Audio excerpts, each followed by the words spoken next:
Et il répondit, je suis prêt. Il lui dit, va donc voir comment se portent tes frères et le bétail, et rapporte-moi des nouvelles. Il envoya de la vallée d'Hébron, et Joseph arriva à Sichem. Un homme le rencontra errant dans la campagne, et cet homme lui demanda, que cherches-tu? Il répondit, je cherche mes frères, indique-moi, je te prie, où ils passaient leur troupeau. L'homme dit, ils ont décampé d'ici. Je les ai entendus qui disaient, allons à Dothan. Joseph partit en quête de ses frères, et il les trouva à Dothan. Ils l'aperçurent de loin et, avant qu'il n'arrivât près d'eux, ils complotèrent de le faire mourir. Ils se dirent entre eux, voilà l'homme au songe qui arrive. Maintenant, venez, tuons-le et jetons-le dans n'importe quelle citerne. Nous dirons qu'une bête féroce l'a dévoré. Nous allons voir ce qu'il adviendra de ces songes. Mais Ruben entendit et il le sauva de leurs mains. Il dit, n'attendons pas à sa vie. Ruben leur dit, ne répandez pas le sang, jetez-le dans cette citerne du désert, mais ne portez pas la main sur lui. C'était pour le sauver de leurs mains et le ramener à son père. Donc, lorsque Joseph arriva près de ses frères, ils le dépouillèrent de sa tunique, la tunique ornée qu'il portait. Ils se saisirent de lui et le jetèrent dans la citerne. C'était une citerne vide, où il n'y avait pas d'eau. Puis ils s'assirent pour manger. Comme ils levaient les yeux, voici qu'ils aperçurent une caravane d'Ismaélites qui venait de Galade. Leurs chameaux étaient chargés de gomme adragante, de baume et de ladanoum qu'ils allaient livrer en Égypte. Alors Judas dit à ses frères, quel profit aurait-il à tuer notre frère et couvrir son sang? Venez, vendons-le aux Ismaélites, mais ne portons pas la main sur lui, il est notre frère, de la même chair que nous. Et ses frères l'écoutèrent. Or, des gens passèrent, des marchands madianites, et ils retirèrent Joseph de la citerne. Ils vendirent Joseph aux Ismaélites pour 20 cycles d'argent. Et ceux-ci le conduisirent en Égypte. Lorsque Ruben retourna à la citerne, voilà que Joseph n'y était plus. Il déchira ses vêtements et, revenant vers ses frères, il dit, l'enfant n'est plus là, et moi où vais-je aller? Ils prirent la tunique de Joseph et, ayant égorgé un bouc, le trempèrent. Ils trempèrent la tunique dans le sang. Ils envoyèrent la tunique ornée et la firent porter à leur père avec ces mots. Voilà ce que nous avons trouvé.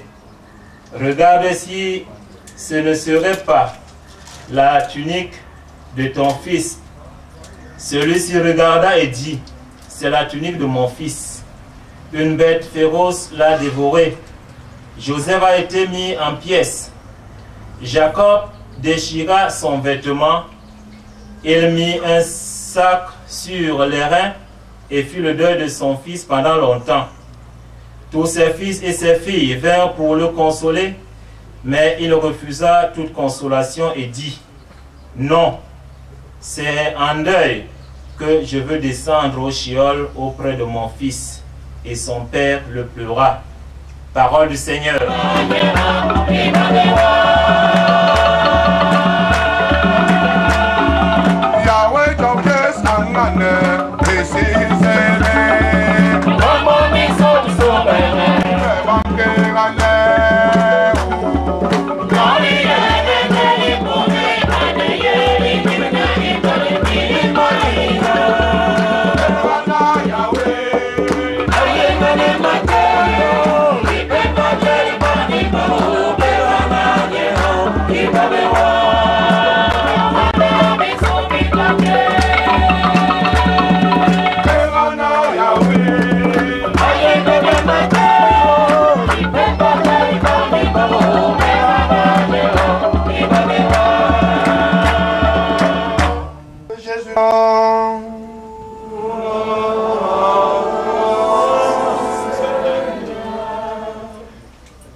chapitre 17, versets 20 à 26. À l'heure où Jésus passait de ce monde à son Père, il leva les yeux au ciel et pria ainsi. Père, je ne prie pas seulement pour ceux qui sont là, mais encore pour ceux qui accueilleront leurs paroles et croiront en moi. Que tous y soient un, comme toi, Père, tu es en moi et moi en toi. Et moi, je leur ai donné la gloire que tu m'as donnée, pour qu'ils soient un comme nous sommes un. Moi en eux et toi en moi. Tu m'as envoyé et que tu les as aimés comme tu m'as aimé. Père, ce que tu m'as donné, je veux que là où je suis, eux aussi soient avec moi avant même la création du monde. Père juste, tu m'as envoyé.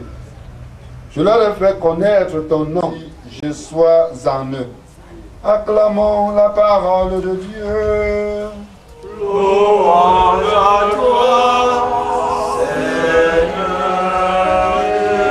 Je rends grâce à Dieu de me donner l'opportunité de m'adresser à vous qui êtes son peuple ce matin, à l'occasion des obsèques de Maman Anne, que nous sommes venus accompagner à sa demeure transitoire.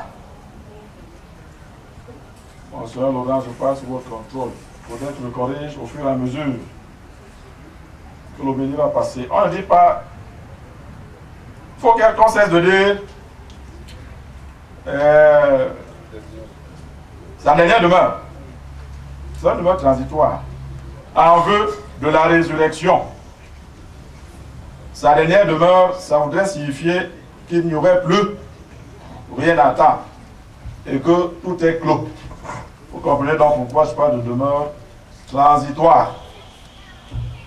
Je ne saurais déroger aux civilités d'usage en pareille circonstance, celle de dire mes sincères condoléances à la famille si durement éprouvée. J'ai choisi les textes que nous venons de lire pour notre méditation ce matin. Il nous parle des situations que nous rencontrons parfois dans nos différentes familles. Vous connaissez certainement cette histoire. Joseph, fils de Jacob, a été vendu par ses frères. La haine, la jalousie, la soif de pouvoir. Voilà les motifs qui ont conduit à cette tragédie familiale.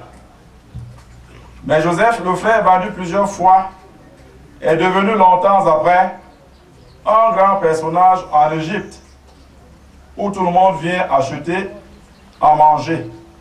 Et c'est lui l'intendant, c'est lui qui vend. Ses frères venus acheter du blé ne le reconnaissent pas.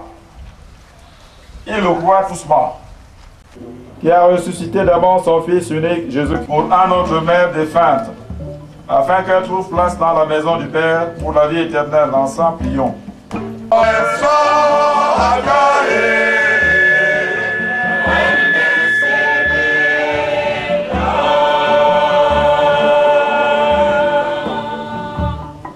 Pour nous tous ici rassemblés, afin que notre foi soit plus forte que notre peine et que nos regrets ne soient pas sans espérance, ensemble prions.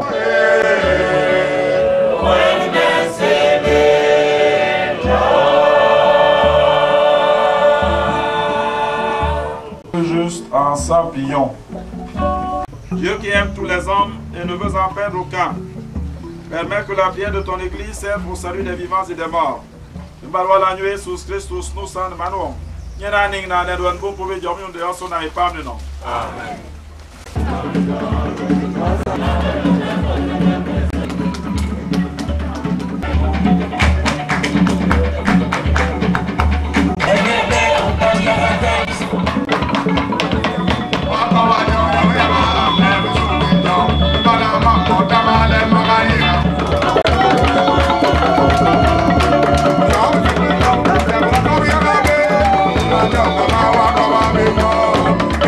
Let's go.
C'est pour elle que nous offrons le sacrifice qui donne la paix.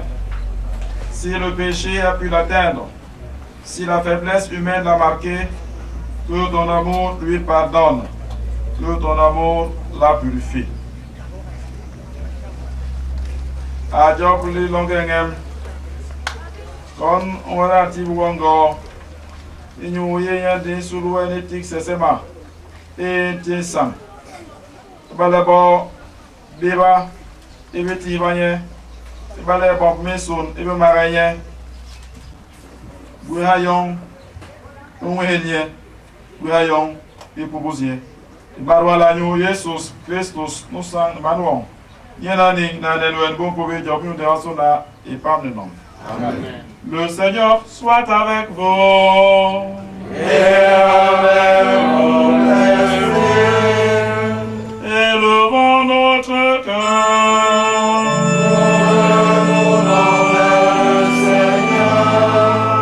Rendons grâce au Seigneur notre Dieu.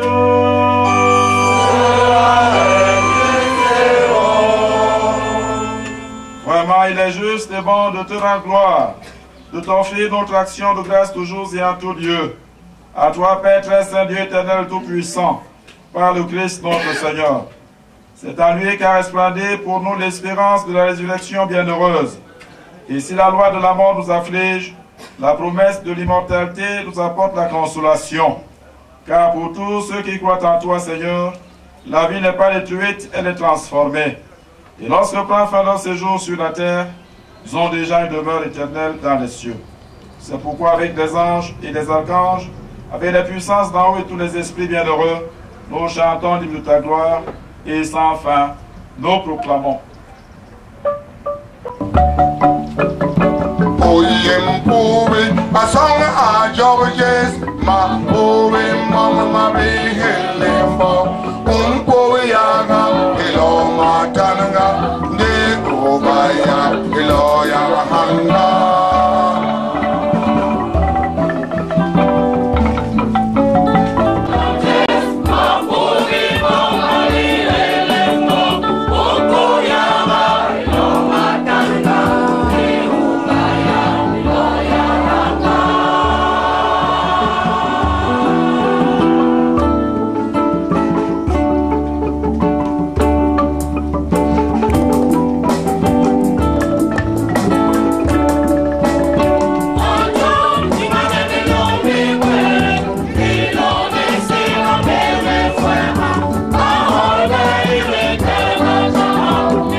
Les bondos, les matchs même dîner, matchs malara, yandon, les cambora, matchs maïla manque, koubanyu, bama, bemanan, mambo, le mourir sona, on a la digrame.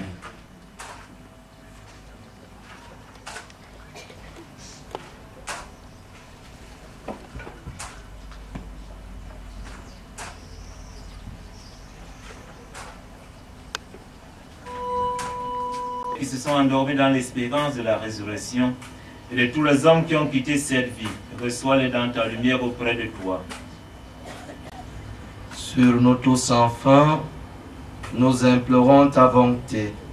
Permets qu'avec la Vierge Marie, la bienheureuse Mère de Dieu, avec les apôtres, Saint Joseph et les saints de tous les temps, qui ont vécu dans ton amitié, nous ayons part à la vie éternelle et que nous chantions ta louange par Jésus-Christ, ton Fils bien-aimé.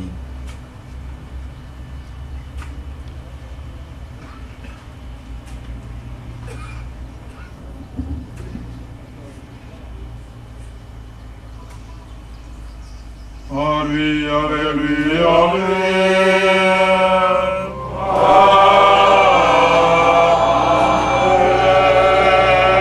Toi, Dieu le Père Tout-Puissant, dans l'unité du Saint-Esprit.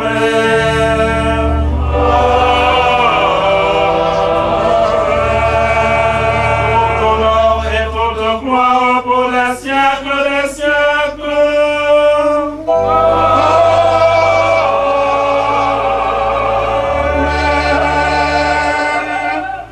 Comme nous l'avons appelé le Sauveur, et selon son commandement, nous osons chanter.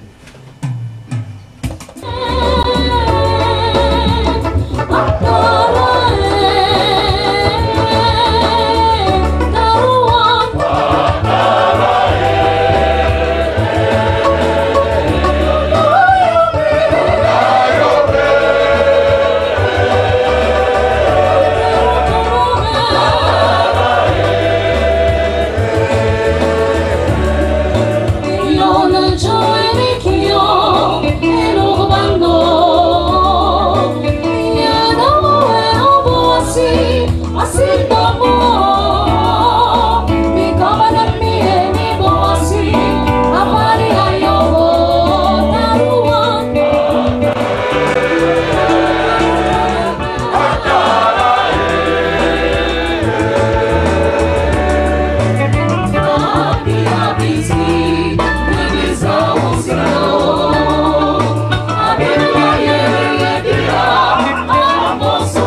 Masiri hongol be job.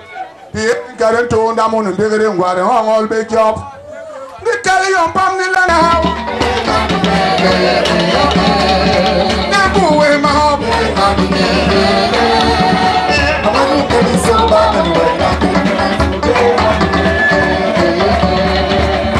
Yolare suhu hanale. Bebere jam ni bali la man muru ya no we nya joto ya basa.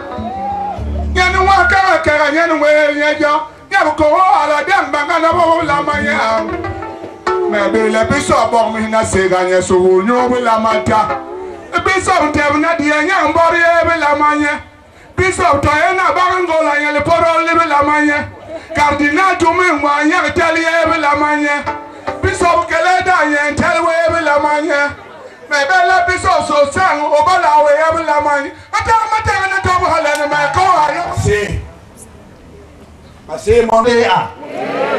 Oke. Endira mebesuguna gimboro chelel ding mam. Ndi maka vile na mam ni report. Mebe normal. Don't let ni report me cholandu back in base. No ho pulasi. Ndi iyom ne sumbul even if it ma poryo o pasa. Donc ma poro buru waso hanana.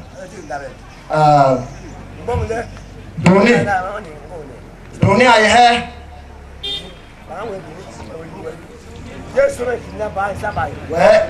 ne moi me chola du back in miss de ma borolité mesdames mesdemoiselles et messieurs, au nom de toute la famille Banane, je voudrais vous remercier tous du fond du cœur d'être venus ici et pour certains de très loin pour nous aider à célébrer la vie de Madame Veuve Anne Banane que nous appelons.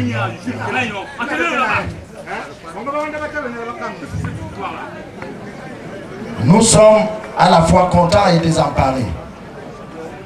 Désemparés parce qu'on aime sa mère presque sans le savoir. Et on ne s'aperçoit de toute la profondeur des racines de cet amour qu'au moment de la dernière disparition. Nous sommes aussi contents puisque Mahana serait, et sans doute, est très fière et comblée de joie de voir ici réunir tant de personnes qu'elle aimait et qu'elle admirait pour se souvenir d'elle.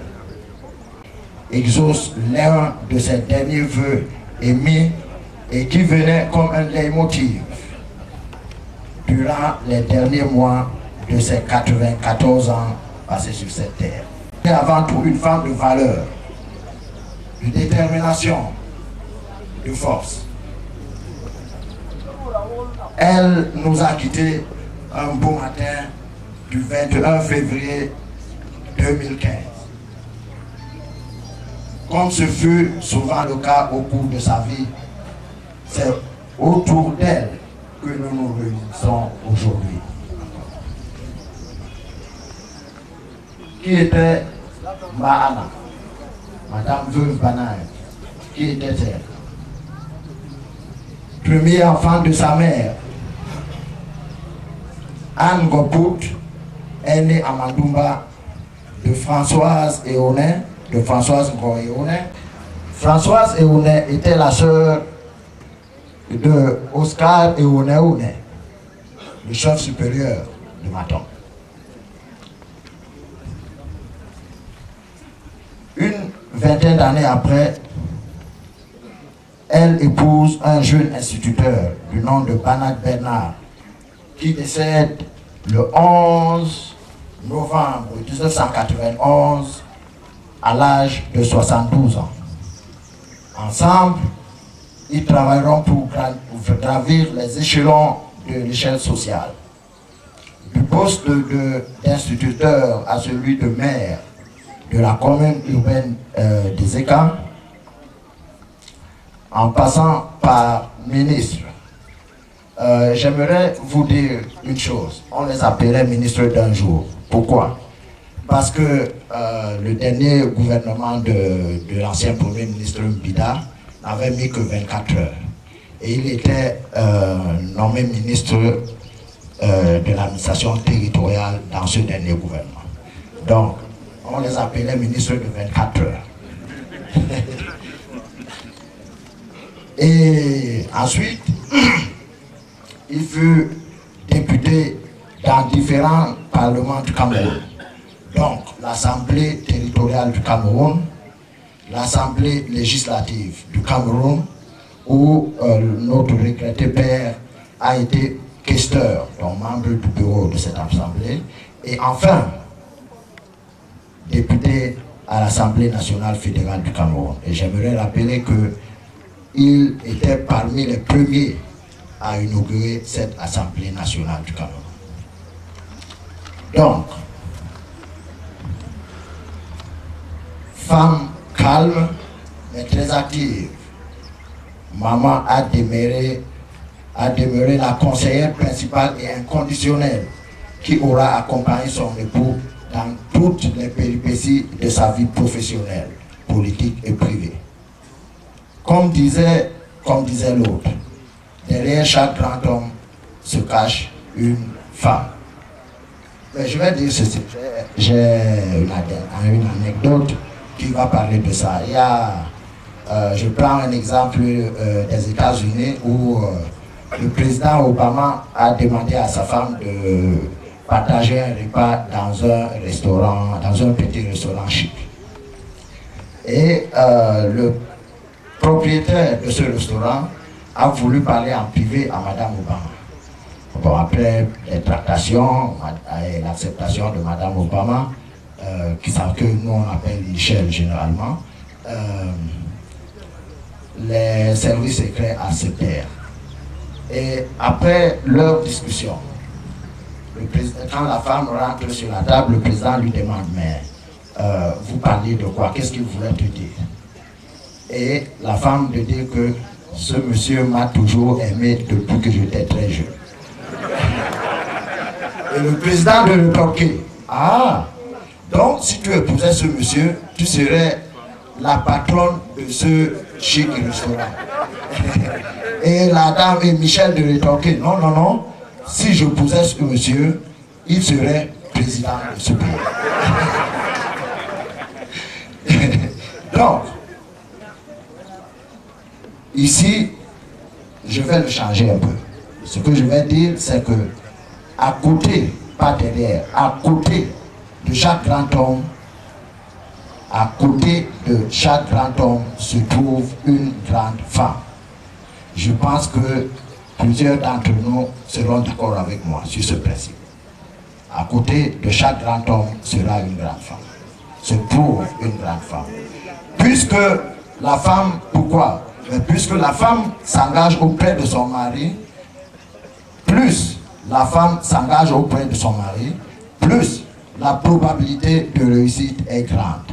Donc, acceptons-le, donnons-le aux femmes, auprès de chaque grand homme se trouve une grande femme. Donc, étant à côté de lui, maman était très engagée. Elle a insufflé la hardiesse, la persévérance à son mari dès l'aube de leur union.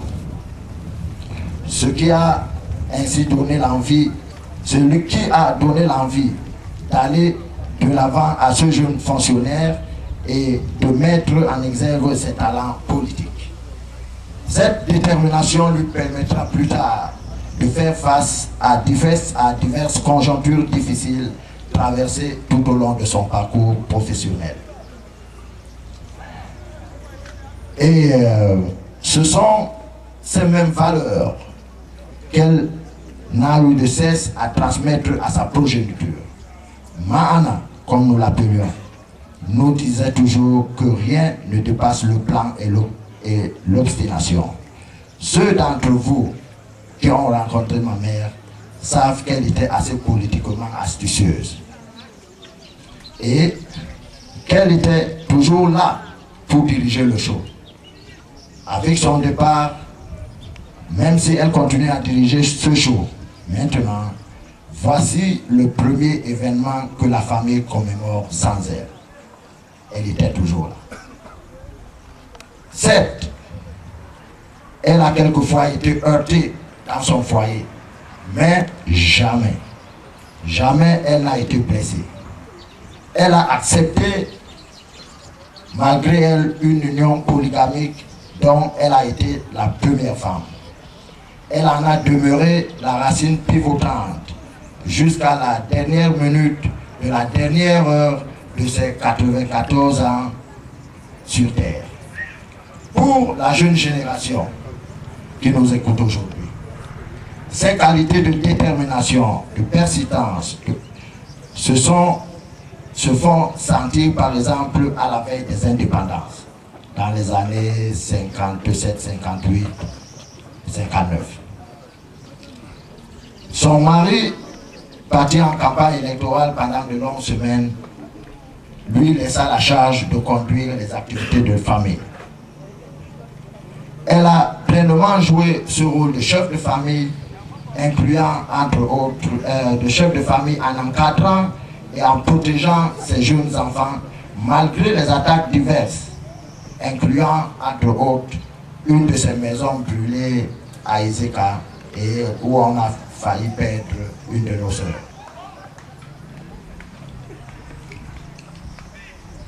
Ça a été fait par des individus inconnus jusqu'aujourd'hui. Donc, tenace, elle avait continué à gérer les affaires courantes en attendant le retour de son mari, dont la vie était aussi en péril. L'histoire nous rappelle qu'on a perdu un certain nombre de têtes au Cameroun pendant cette campagne électorale. Sa vie professionnelle, la vie professionnelle de ma mère, la vie professionnelle de notre mère aura été de courte durée. En effet, elle commence par être enseignante de couture à Doumé, dans la province de l'Est du Cameroun. Et à Edea, ces localités sont là où son mari professait ou avait professé comme instituteur. Lorsqu'ils sont affectés à Iseka, notre mère décide de mettre un terme à ses activités professionnelles afin de contribuer pleinement au développement de ses enfants, dont le nombre devenait de plus en plus croissant. À Iseka, elle a été présidente de la section départementale de l'Organisation des femmes de l'Union nationale camerounaise et ensuite présidente des femmes du RDPC.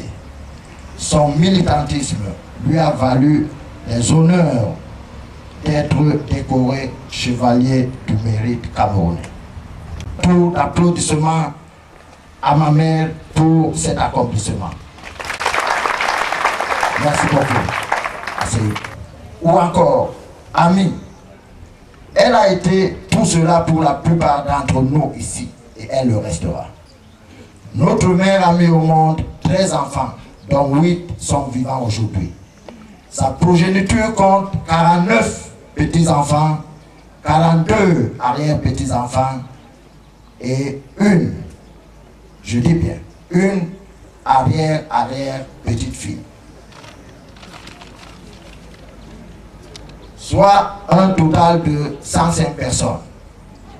En sus, elle a accueilli et accepté ses beaux-fils, ses belles